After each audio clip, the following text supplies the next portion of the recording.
जनजीवन संवाद उपस्थापन मु लहरिका पट्टनायक। आज समग्र विश्वर विज्ञान जगत पई एक स्मरणीय दिन।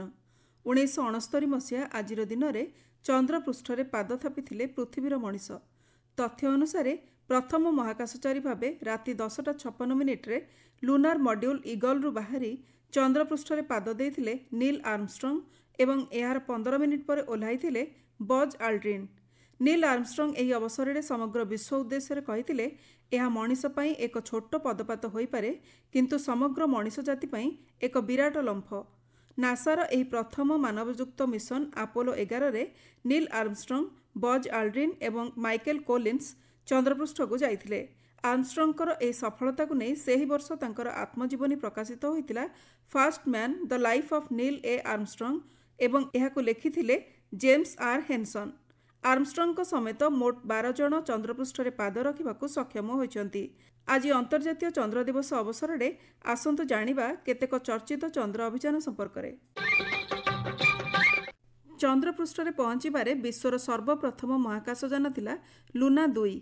1959 मसीहा सेप्टेम्बर 14 तारिख में चंद्रपृष्ठ को छुईथिला एही यान। एहाकू लुनिक 2 बोली मध्य कुहाजाए।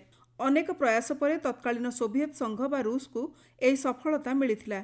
लुना अभियान रे उत्क्षेपण करा जायतिबा एही द्वितीय यान सफलतार सह चंद्रपृष्ठ पहुंचीथिबा प्रथम मानव निर्मित वस्तु बोली कुहाजाए। यह 1959 मसीहा सेप्टेम्बर 12 तारिख में उत्क्षेपण करा जाय 14 तारिख राति रे घंटा प्रति 12,000 किलोमीटर बेगरे चंद्रपृष्ठ धक्का होइतिला। एते द्रुत गति रे बाजी लुना 2 यान नष्ट हो जाइतिला। यह सोवियत संघ पई एक बड़ आघात होइतिले भी चंद्रपृष्ठ को छुईबार सफलता यह तुलन में यथेष्ट अधिक थिला।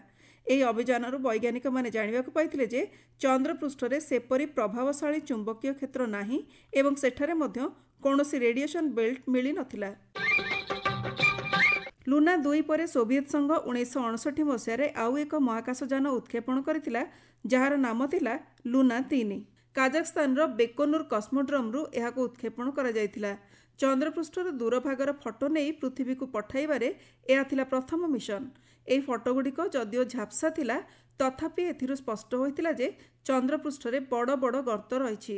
यह चंद्रर उभय पार्श्व मध्यरे थिबा विषमता जणाइथिला एवं चंद्रर दूरभाग संपर्क में एक आपेक्षिक आटलास प्रस्तुत करा जाय पारिला। लुना 3 मिशन चंद्र संपर्क में मनीषर अवधारणा बढ़ाइबारे एक गुरुत्वपूर्ण माइल खुंट थिला बोली कुहा जाय पारे।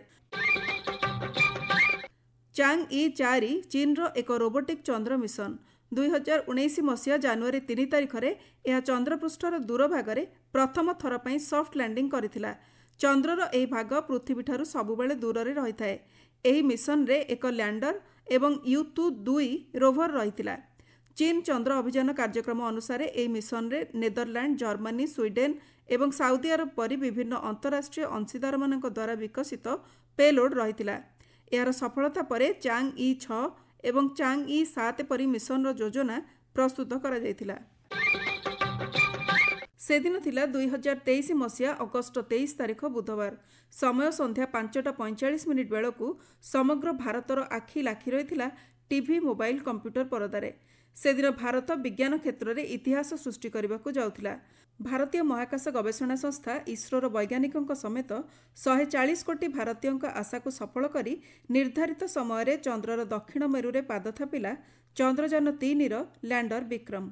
या द्वारा चंद्रपृष्ठ रे सॉफ्ट लैंडिंग करिबारे चतुर्थ देश होइथिले भी चंद्रर दक्षिण मेरु रे पहुंचीबारे विश्वर प्रथम देश हैला भारत। प्रधानमंत्री नरेंद्र मोदी एही स्थान को शिव शक्ति बोली नामित करथिले। कई घंटा पर रोभर प्रज्ञान लैंडर रु बाहरी निज कार्य रे लागि जाइथिला। एबे भारत चंद्रयान 4 एवं 5 पई प्रस्तुत हेउची। एपरिकी चंद्रयान 5 रे 250 किलो ओजन रोभर पठाइबाकू वैज्ञानिक माने कार्य करुछंती। ए संपर्क में घोषणा करिसंती इसरो मुख्य डॉक्टर V नारायणन। 2040 मसीहा सुधा भारत मध्य चंद्रपृष्ठ को मानवयुक्त मिशन पठाइबा लागि कार्य करुछि।